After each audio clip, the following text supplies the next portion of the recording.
어느 목사님께서 말씀하셨습니다. 변화를 거절하는 것이야말로 늙음의 증거다라고 말이죠. 나이가 먹었다고 늙은 게 아닌 것 같습니다. 기력이 쇠었다고 해서 또한 늙은 게 아닌 것 같습니다. 진짜 늙는다는 것은 이런 생물학적인 의미라기보다도 변화를 거절하는 것. 이게 바로 진짜 늙음, 우리가 경계해야 할 늙음이다라는 겁니다. 그 목사님이 좀 계속 연이어 말씀하셨는데 코엘렛이라고 하죠. 구약 성경에 전도서가 있습니다. 전도서 1장, 2장 계속 읽어보면 헛되다라고 말하죠. 해 아래 있는 모든 것이 해 아래에 새 것이 없기 때문이다 하는 겁니다. 우리가 잘 알고 있다시피 그렇다고 해서 전도자가 허무주의를 말하는 것은 아닙니다. 수고, 헛되이 하지 마. 이런 단순히 그런 의미가 아니죠. 해 아래 새 것이 없다. 해 아래란 우리의 삶의 공간을 말하죠. 우리가 살아가는 삶의 공간에 새 것이 없다. 그것은 뭐 단순히 비관적인 것이 아니라 늘 똑같은 것이 반복되어진다는 그런 우리의 일상입니다.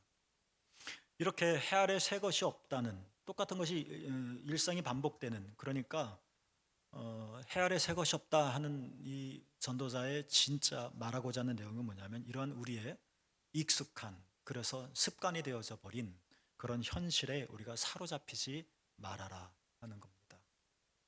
사실 우리의 뇌의 작용처럼 하나의 생각은 골을 만들듯이 하나의 자리를 잡으면 두 번째 그 생각하기란 더 쉬워지고 세 번째 생각하기란 더 익숙해집니다.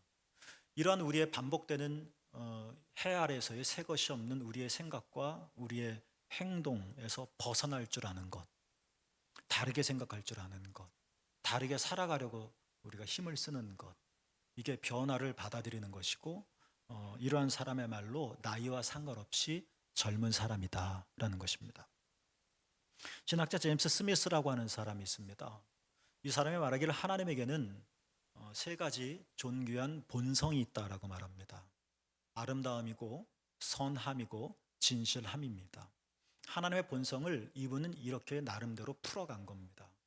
물론 우리는 이 세상에는 아름다움과 선함과 진실됨을 경험할 겁니다. 그러나 하나님의 이 본성으로서의 아름다움과 선함과 진실됨은 우리가 경험하는 것보다 훨씬 초월적이고 훨씬 더 거룩한 하나님의 본성들이죠. 아름다움이란 뭐냐? 제임스 스미스는 이렇게 표현합니다. 보았을 때 멈춰서게 하는 것. 이게 아름답다라는 겁니다. 단순히 걸음을 멈춰서게 하는 게 아니라 그것을 봄으로 걸음을 멈춰 그것을 봄으로 즐거워지게 하는 것. 마음을 흡족하게 하는 것, 생기가 돌게 하는 것. 그게 아름다움이라는 겁니다. 아름다운 꽃을 보면 우리는 걸음을 멈춰 서게 됩니다. 시켜서가 아닙니다. 우리의 의식 작용을 통해서가 아닙니다. 나도 모르게 멈춰 서집니다. 그리고 나도 모르게 코를 갖다 댑니다. 향기에 취합니다. 즐거워합니다. 이게 아름다움입니다. 흐뭇해합니다. 하나님의 본성으로서의 선함이란 무엇이냐? 제임스 스미스 이렇게 표현했습니다. 이것은 유익한 거다라고 말이죠. 그러니까 선하다는 것은 단순히 착한 일, 나쁜 일을 말하는 것이 아니라 선한 행동을 하지만 사실 의도가 나쁜 것도 있습니다. 내가 선한 일을 했지만 결과가 안 좋은 것도 있습니다. 그러나 하나님의 본성으로서의 선함이란 뭐냐? 우리를 더 나은 사람으로 만들고 우리를 치유하고 우리를 회복시켜 주는 것. 이게 진정한 하나님의 본성으로서의 선함이라는 겁니다. 하나님의 진실함이란 어떤 것인가 하면 좀 어려운 말인데요. 이분이 이렇게 표현했습니다. 실제에 부합하는 것이라고 말이죠. 우리는 거짓으로 꾸밀 수 있습니다. 그렇죠? 맛있는 음식이 아닌데 맛있게 포장할 수 있습니다. 그래서 맛있게 보이게 만들 수 있습니다. 실제는 맛이 없는 겁니다. 그런데 거짓으로 포장을 해서 속이는 겁니다. 근데 진실이라는 뭐냐? 그 실체를 밝히는 겁니다. 그러니까 우리는 속습니다. 자, 정말 맛있겠다. 저도 책을 인터넷으로 사는데, 야, 이 책 진짜 재밌겠다 하고 삽니다. 이 책 홍보하는 내용이 있잖아요. 야, 이거 내가 정말 원하던 내용이야. 삽니다. 그래서 비싼 돈 주고 사면 정말 그런 책이 아닌 경우를 봅니다. 실망 많이 하죠. 이렇게 거짓으로 꾸미지만 진실은 뭐냐? 그 겉으로 드러난 거 말고 그 속살, 그 실제가 무언지를 밝히는 것. 이게 진실이라는 겁니다. 그러니까 우리가 진실을 가까이 하게 되면 우리는 거짓에 속아서 사망의 길로 가기도 하고 악에 취하기도 하지만, 그러나 우리가 이렇게 잘못된 길을 걸어갈 때 그 걸음을 멈추게 해주는 것, 이게 바로 진실이라는 겁니다. 신약 성경 전체가 다 그렇죠. 그러나 골로새서를 예를 들어 보더라도 골로새 교회에는 잘못된 신앙을 가르치는 거짓 교사들이 굉장히 많았습니다.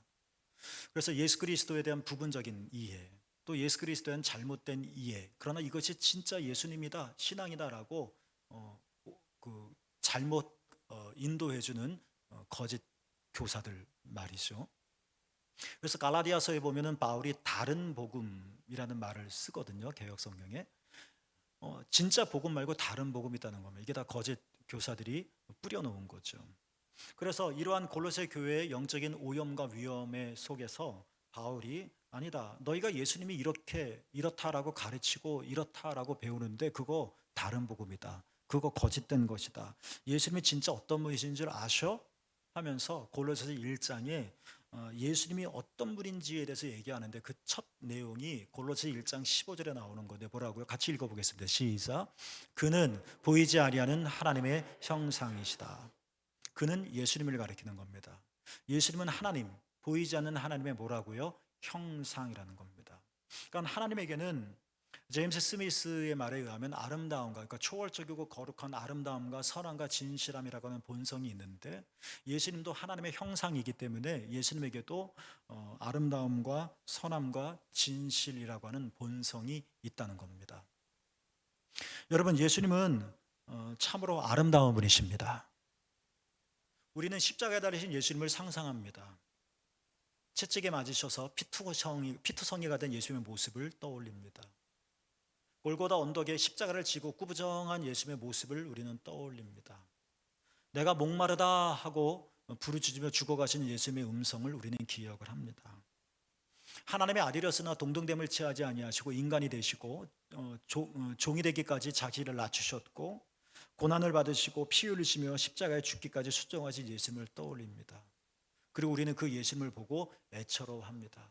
그냥 얼마나 아프셨을까, 우리가 감정적으로 울림이 있습니다. 거기서 뭔가 아름다움을 보지는 못할 겁니다. 슬픕니다. 그러나 요한복음 사도 요한은 똑같은 예수님, 피 흘리는 예수님 속에서도, 죽으시는 예수님 속에서도 이렇게 표현을 했는데요. 요한복음 1장 14절에 예수 그리스도 안에서 하나님이 주신 하나님의 영광을 본다라고 말했습니다.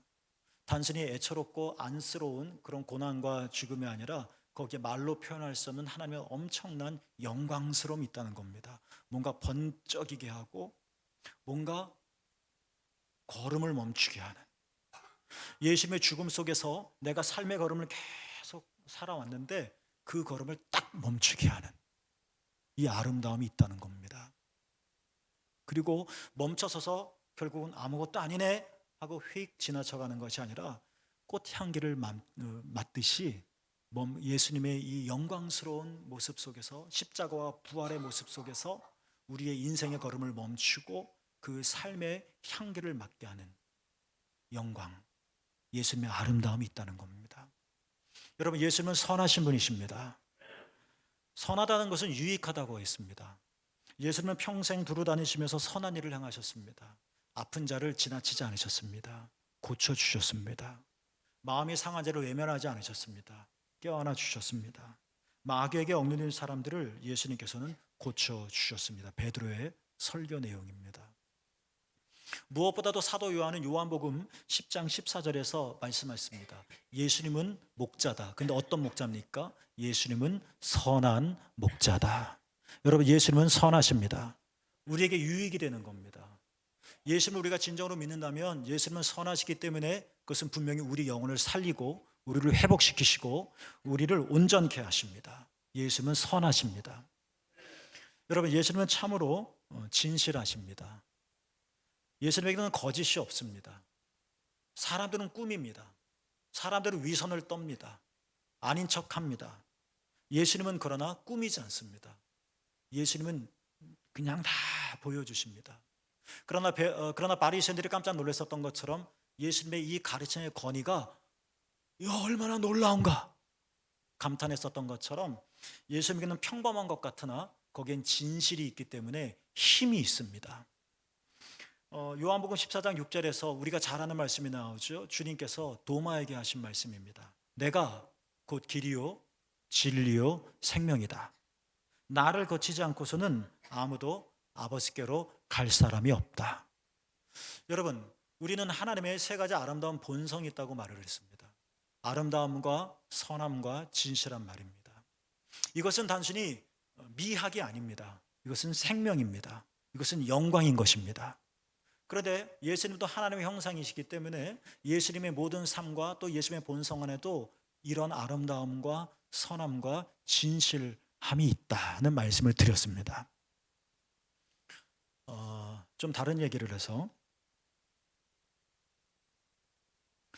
여러분 보스니아 내전 아시죠?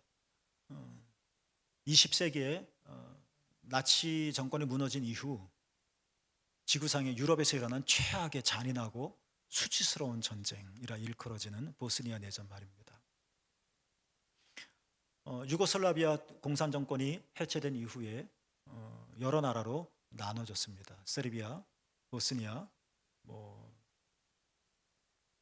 그런데 그 세르비아가 사람들이 스스로 그들은 이제 슬라브족이었었는데 마치 나치가 자신들의 종족이 가장 위대하다 해서 집시와 유대인들을 무차별히 죽이고 폭행했었던 것처럼 이 세르비아인들도 이 슬라브족의 우수성을 알리고 증명하기 위해서 보스니아, 거기는 이제 대부분이 무슬림교도였었고 그리고 다 인종들이 섞여 살고 있는 나라였었는데 소위 인종 청소를 하는 겁니다.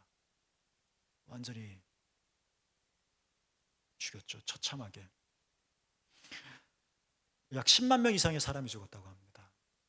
그리고 220만 명의 사람들이 집을 잃었고 약 12,000여 명의 여성들이 강간을 당했다고 합니다.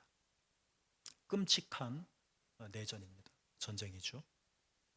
그러나 이런 참혹한 전쟁 가운데 이제 여러분들에게 한 아름다운 이야기를 좀 소개해 드리려고 합니다.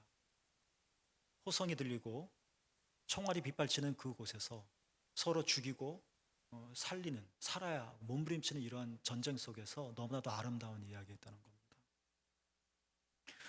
보스니아, 그렇죠? 보스니아 헤르체고비치 출신인 첼리스트가 있는데요. 그 사람 이름이 베드란 스마일로비치라고 하는 사람입니다. 지금 여러분이 보고 있는 그림에 검은색 옷을 입고 있는 사람입니다. 이 사람은 유명한 첼리스트였습니다. 그런데 이 사람이 무너진 건물 폐허죠. 지금 이 건물이 무너졌죠. 전쟁으로. 보스니아 수도 사라예보의 국립도서관이라고 합니다. 국립도서관이 저렇게 진짜 형체를 구별할 수 없을 만큼 완전히 폐허가 됐습니다. 베드란 스마일로비치가 무너진 건물 폐허 속에서 치열한 전쟁이 이루어지고 있는 곳이니까 저격당할 그런 위험성이 있음에도 불구하고 자그마치 44개월 동안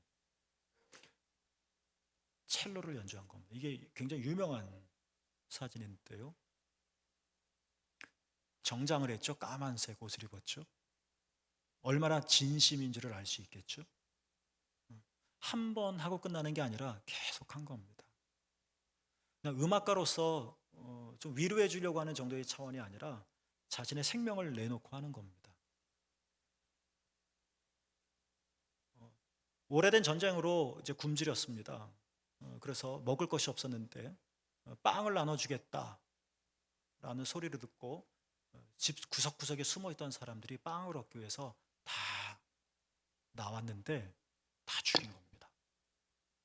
얼마나 슬펐었겠어요. 근데 이 광경을 보고 베드란 스마일로비치가 바로 이런 걸 한 겁니다. 첼로 소리가 울려 퍼지자 굶주리던 사람들이 하나하나 모여들었다고 합니다. 겁도 없이 평화롭게. 총구를 겨누는 군인들의 마음까지도 움직여서 스마일로비치가 연주하는 동안 단 한 발의 총성도 울리지 않았다고 합니다. 물론 연주가 끝나면 다시 총격이 시작되기는 했지만 말입니다. 굉장히 유명한 그림이에요. 이 스마일로비치를 통해서 한 작가가 소설을 쓰기도 했죠. 여러분 맞습니다. 첼로 연주가 죽은 사람을 살리지는 못합니다. 첼로를 연주한다고 해서 누구 하나 배부르게 먹여주지도 못합니다. 압니다. 그러나 전쟁으로 만신창이가 된 사람들에게 어쩌면 이 첼로 연주는 사람들에게 하루하루를 살게 하는 희망과 의지는 충분히 주었을 겁니다. 여러분, 우리 주변을 보면 정말 비극적인 사건들이 많이 일어나고 있습니다. 최근에는 교사 이야기가 신문에 많이 나왔죠. 젊은 청년들이 노동자들이 직장에서 사고를 당합니다. 우리나라는 굉장히 시끄럽습니다. 미국은 더하다는데 정치권이 우리나라 정치권도 만만치가 않습니다. 뭔가 제대로 돌아가는 게 하나도 없는 것 같고 그래서 화가 납니다. 그러나 우리가 주변을 잘 살펴보면 그럼에도 불구하고 하나님의 아름다움과 선함과 진실함을 실천하는 자들도 있다는 겁니다. 뉴스로 나오지 않아서 그렇지.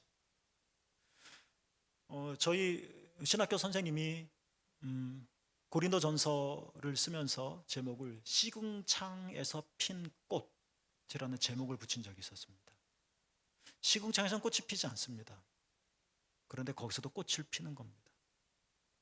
마치 비유컨대 우리의 삶이 이렇게 보스니아 내전처럼 참혹하고 슬프고 눈물이 나고 대책이 없고 희망이 없는 암울한, 죽고 죽이고 굶주리고 이런 깜깜한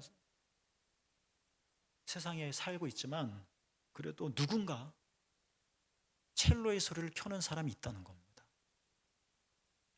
아휴, 몹쓸 세상, 진짜 말세로네. 세상이 이렇게 타락해서 온갖 추잡스러운 이야기들이 많이 들리지만 그래도 우리 주변에는 누군가가 하나님의 아름다움과 선함과 진실함을 행하며 살아가고 있다는 겁니다. 그것을 우리가 한번 생각해 보자는 겁니다. 스마일로비치도 그 중에 한 사람이었겠죠. 약탈하고 죽이고 파괴하는 전쟁 속에서도 그는 육체만이 아닌 영혼을 볼 수 있는 눈을 가지고 있다고 우리는 말할 수 있지 않을까요? 사람들은 어떻게 집을 복구할까? 어떻게 하루에 빵을 얻을까? 몸이죠. 첼로 연주가 이 양식을 주지는 못했지만 그러나 사람은 몸만이 아니라 영혼이 있음을 알게 해서 비록 물론 굶주리면 못 살겠지만 그러나 굶주리더라도 우리 영혼이 살 수 있는 비결을 첼로 연주를 통해서 해주는 아름다움입니다. 멈춰서게 하는 겁니다. 방아쇠를 당기던 손끝을 멈춰서게 하는 겁니다. 스마일로비치는 정말 죽음 앞에서도 타인을 위해 음악을 연주해 주려는 선함이 있습니다.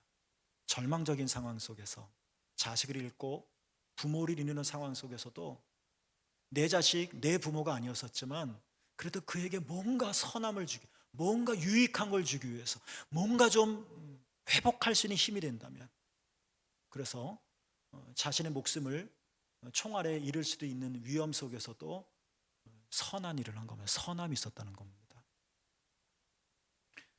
스마일로비치의 이 첼로 연주가 물론 결과론적으로는 보스니아 내전을 막지는 못했습니다.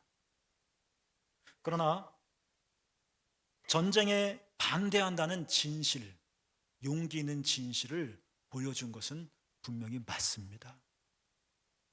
여러분, 제가 지금 드리려고 하는 말씀은 다 시궁창인데 이 사람만 DNA가 다른 좀 이방인처럼 외계인처럼 좀 특별하다 하는 그 말씀을 드리려고 하는 게 아니라는 겁니다. 자, 이제 오늘 설교를 통해서 드리려고 하는 말씀으로 이제 들어가 봅시다. 인간이란 어떤 존재일까? 굉장히 철학적이고 학문을 연구하는 사람만이 해야 할 질문이라고 생각하기 쉽지만 그런데 이 질문은 매우 중요한 겁니다. 왜냐하면 자기 인식은 내 삶을 만들어내기 때문에 그렇습니다. 나는 팔자가 도둑이야 하는 사람은 간혹 착하게 살 수 있는 선한 일을 할 수 있겠지만 그냥 도둑질하며 살 겁니다. 왜? 자신의 인생이 그렇다고 생각하니까.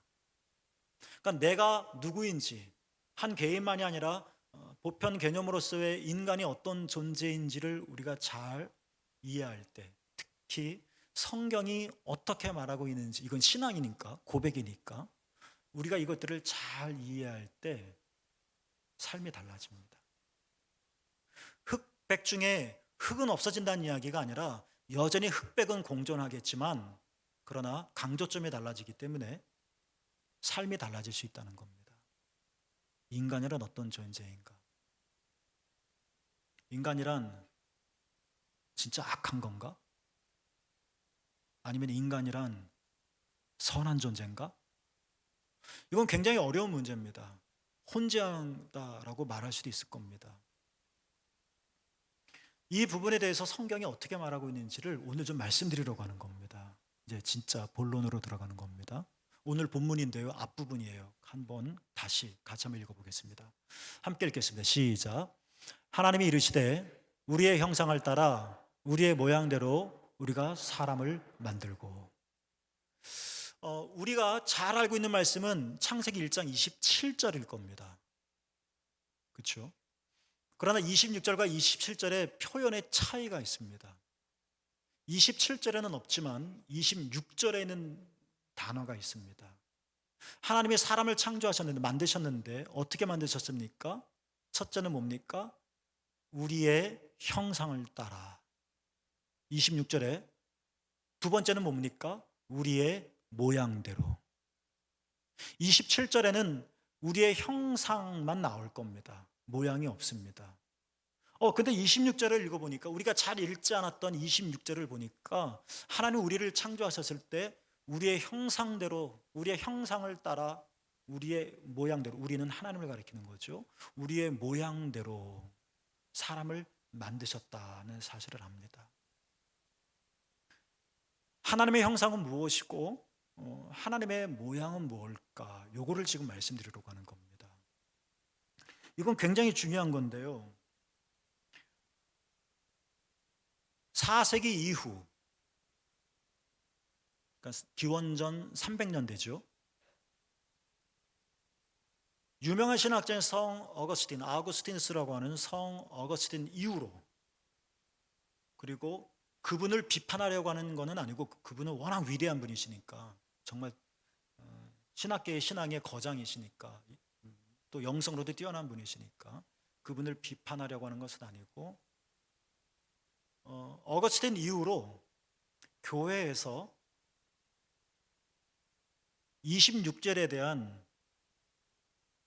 초대교회 해석들을 잃어버려 왔습니다. 그러니까 어거스틴 이전에 1세기, 2세기, 3세기, 4세기를 보통 초대교회라고 말하는데요. 313년에 콘스탄티누스 황제가 기독교를 공인해서 이제 박해가 없어지죠. 313년이니까 4세기 초반이지 않습니까? 그 이전까지, 그러니까 어거스틴 이전까지 3세기, 4세기 초반까지 초대교회라면, 초대교회 그리스도인이라면, 뭐 신학자가 아니라도 웬만한 평범한 기독교인이라면 누구나 다 26절을 이렇게 해석해 왔는데, 그 이후로 지금까지 초대교회의 그런 해석을 교회가 잃어버렸다는 겁니다. 그렇게 해석을 안 한다는 겁니다. 여러 가지 이유가 있습니다. 그런데 요즘 신학계에서 그 잃어버린 초대교회의 본문 해석을 다시 끄집어내는 작업들이 일어나고 있습니다. 그러니까 시대적으로 초대교회 해석이 정말 중요하다는 것들을 새롭게 인식했기 때문에 그런 거겠죠. 자, 봅시다. 우리가 방금 읽은 1장 26절에 보면 하나님의 형상, 우리의 형상, 하나님의 형상이라고 나왔는데 이미지입니다. 이것은 히브리어로 찰렘이라고 말합니다. 하나님의 모양이라고 성경에 나왔는데 모양대로, like는 있습니다. 영어 성경엔. 히브리어로 데무트라고 말을 합니다. 그런데 인간이 하나님의 형상으로 하나님의 형상을 따라 창조되어졌고 뿐만 아니라 하나님의 모양대로 지어졌는데 이게 다른 겁니다. 초대교회 교인들은 어떻게 해석했느냐면 어거스틴 이전에 유명한 신학자들도 다 그렇게 해석해 왔는데요. 하나님의 형상이라는 것은 뭐냐? 창세기 3장 인간이 죄를 지었어도 잃지 않은 우리에게 완전히 사라져버린 없어진 그렇지 않은 여전히 존재한 우리가 죄를 지어서도 우리 안에 여전히 남아있는 하나님의 본성 이게 하나님의 형상이라고 해석해 왔습니다. 반면에 하나님의 모양이라고 하는 것은 뭐냐면 죄를 지으자마자 우리가 잃어버린 하나님의 성품이라고 초대교회 교인들은 생각해 왔습니다. 이런 차이입니다. 다시 말씀드리자면 초대교회들은 이렇게 본문을 해석해 왔고 이렇게 단순히 해석의 문제가 아니라 그렇게 믿었고 그렇게 믿었기 때문에 이렇게 살아왔는데 4세기 이후 지금까지 이 해석을 잃어버려서 우리는 초대교회 교인들의 삶대로 살아갈 수 있는 역동성을 잃어버렸다는 겁니다. 정리하자면 인간은 하나님의 형상을 따라 그리고 하나님의 모양대로 창조되었다고 그랬죠. 우리가 타락하고 창세기 3장 이후에 우리가 죄를 짓고 그러나 그럼에도 불구하고 우리가 하나님의 성품, 하나님의 모습, 라이크니스는 우리가 잃어버렸지만 그러나 하나님의 형상, 이미지는 첼렘은 아직도 우리 안에 있다는 겁니다. 근데 우리는 설교 서문에서 하나님의 본성이 뭐냐? 아름다움과 선함과 진실함이라고 말을 했고 하나님의 형상이 예수님에게도 지고한 아름다움과 선함과 진실함이 있다고 말씀을 드렸습니다. 그러니까 하나님의 형상대로 형상을 따라 창조된 우리, 죄를 지음에도 불구하고 여전히 우리 안에 남아있는 하나님의 형상이 있는데 그게 뭐냐? 아름다움과 선함과 진실함이라는 겁니다. 물론 아름다움과 선함과 진실함은 제임스 스미스의 해석인 거고 어찌됐든 하나님의 형상이 하나님의 본성이 우리 안에 남아있다는 겁니다. 여러분 오해 없이 들으시기를 바랍니다. 우리 인간을 한없이 긍정적으로 보려고 하는 시도가 아닙니다. 우리는 연약합니다. 우리 너무나도 잘 알잖아요. 내 자신이 얼마나 흙처럼 쉽게 무너지는지를. 그래서 우리에게는 정말 예수님이 정말 필요합니다. 그분 없이는 우리는 불가능합니다. 그러나 초대교회의 이런 해석은 우리가 잃지 않은 하나님의 형상을 여전히 가지고 있기 때문에 예수님의 도움이 필요 없다 그런 이야기가 아닙니다. 오히려 나중에 더 말씀드리겠습니다만 예수님의 도움이 더욱더 간절한 겁니다. 예수님이 있어야지 되는 겁니다. 예수님의 기가 막힌 해석 비유가 하나 있는데요. 제가 엄청 좋아하는 비유가 하나 있는데요.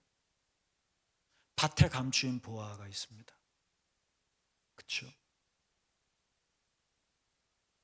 보아가 있습니다, 여러분. 이 해석이 굉장히 다양합니다. 누가 주님이냐? 보아가 주님이다라고 말하는 사람도 있지만 저는 개인적으로는 농부가 주인이다라는 해석을 선호하는데요. 어쨌든 보아가 있습니다. 근데 감춰져 있습니다.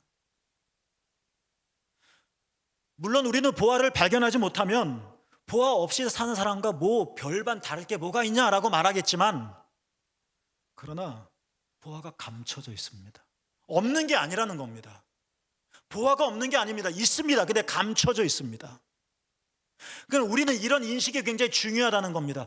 보아가 눈에 안 보이네, 보아가 없어 라고 사는 것과 보아가 감춰져 있지만 내 눈에 안 보이지만 우리는 믿습니다. 보아가 있어. 아직 내가 찾지는 못했지만 내 영혼 깊은 곳에 하나님의 보아가 있어. 내 안에 하나님의 형상이 있어 라고 믿고 사는 건 완전히 다르다는 겁니다. 내가 나를 어떻게 인식하고 사느냐가 내 삶을 만든다고 그랬죠. 보아 같은 건 없어. 우리는 구제불능이야. 우리에겐 가능성은 없어. 우린 대책 없는 존재야. 우린 아주 죄에 찌들어진 존재야.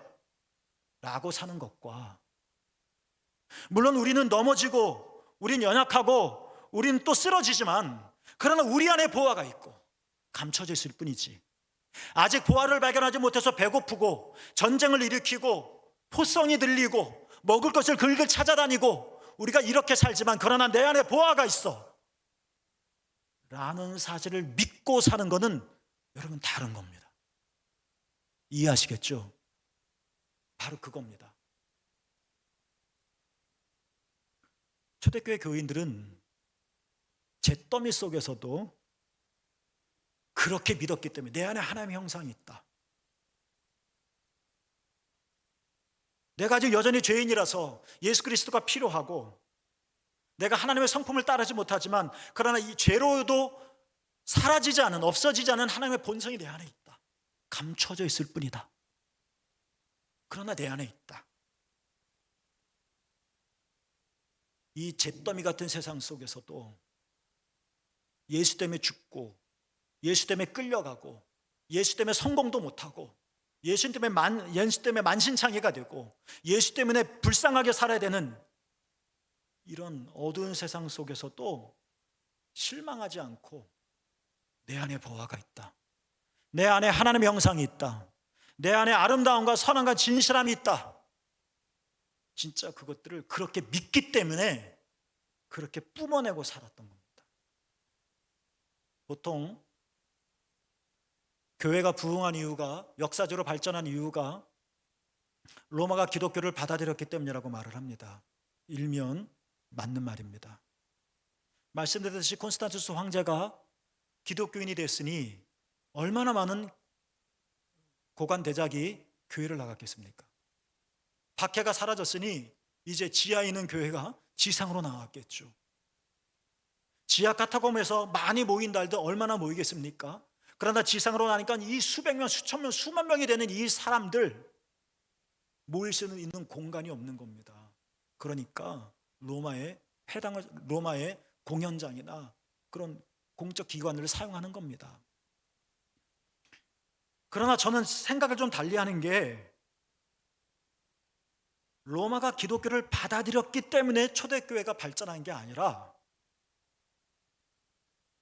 초대교회 교인들이 그런 참혹한 전쟁과 같은 상황 속에서도 창세기 1장 26절에 대한 해석과, 단순히 신학적인 해석이 아니라 정말 그렇게 믿기 때문에, 사람들이 나를 깔보고 내 옷차림이 허접하고 내가 사회적으로 신분이 높은 사람도 아니고 그러더라도 내 안에 하나님 형상이 있다.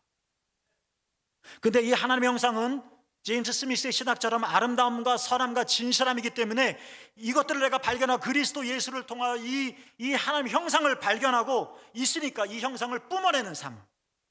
그래서 초대교회 교인들이 인종주의, 편협한 민족주의, 전쟁, 각종 사회적인 차별 다 뛰어넘어 아름다움과 선함과 진실함을 드러냈기 때문에 초대교회가 발전할 수 있었던 겁니다. 콘스탄티누스 때만, 그 이후에 로마 사람들이 기독교인이 되는 것만이 아니라 이 아름다움과 선함과 진실함의 기독교들을 받기 때문에 은밀하게 교회에 나오는 로마 사람들도 굉장히 많았습니다. 여러분, 세상에는 악이 있습니다. 그리고 비겁하게 악을 따르는 사람들 많습니다. 그로 인해 비극이 일어나고 불행은 멈추지 않습니다. 그리고 우리는 슬퍼합니다. 나는 연약합니다. 여러분은 쓰러집니다. 우리는 넘어집니다.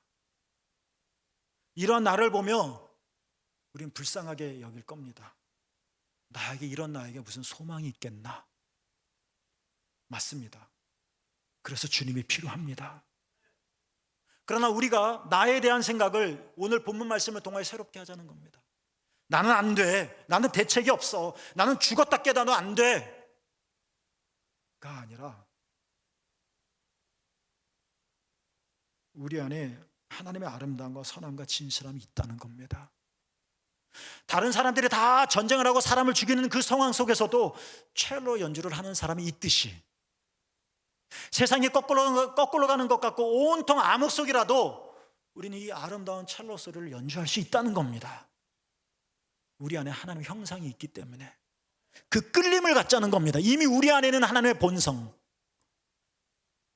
이 본성이 있기 때문에 그래서 우리가 악에 때로는 분노하는 것이지 않겠습니까? 사랑하는 새물교회 여러분, 오늘 드리려고 하는 말씀은 이겁니다. 우리가 다양한 삶을 살고 때로는 우리가 악에 치우치기도 하고 우리가 넘어지기도 하고 믿음대로 살지 못하기도 하고 편승하기도 하지만, 그러나 여러분 안에 있는, 제 안에 있는, 우리 안에 있는 사라지지 않은 하나님의 형상, 밭에 감추어진 이 보화를 내가 품고 있다. 자기 자신에 대한 새로운 발견을 하자는 겁니다. 나는 그냥 속수무책으로 넘어질 수밖에 없는 존재가 아니다. 나는 그저 무릎 꿇을 수밖에 없는 연약한 자가 아니다. 나는 그냥 악에게 어찌할 수 없는 존재밖에 안 된다. 이런 이야기가 아니라, 이런 생각이 아니라, 우리가 그런 일을 경험한다 할지라도 그래도 내 안에는 하나님의 아름다움이 있다. 내 안에는 하나님의 선함이 있다. 내 안에는 하나님의 진실함이 있다. 이거 알고 사는 거하고 이걸 믿고 사는 거하고는 다르다는 겁니다. 그러니 여러분, 하나님의 아름다움과 선함과 진실함을 우리가 잃지 맙시다. 우리는 열심히 살려고 하지만, 믿음대로 살려고 하지만 잘 안 될 때가 있을 겁니다. 저도 마찬가지입니다. 그래도 내 안에는 하나님의 본성이 있다.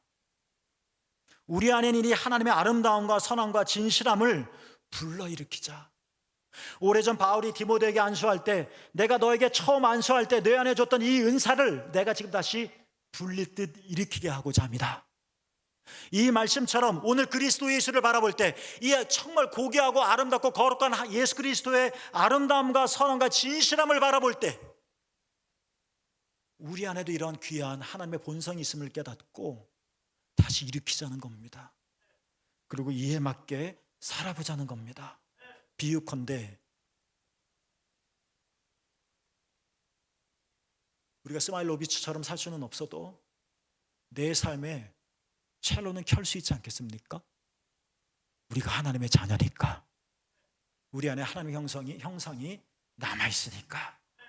그래서 전쟁 속에서도 평화, 악 속에서도 하나님의 선함을, 거짓 속에서도 하나님의 진실을 일으켜 세우시는 새물교회 여러분 모두가 되기를 주님의 이름으로 축복드립니다.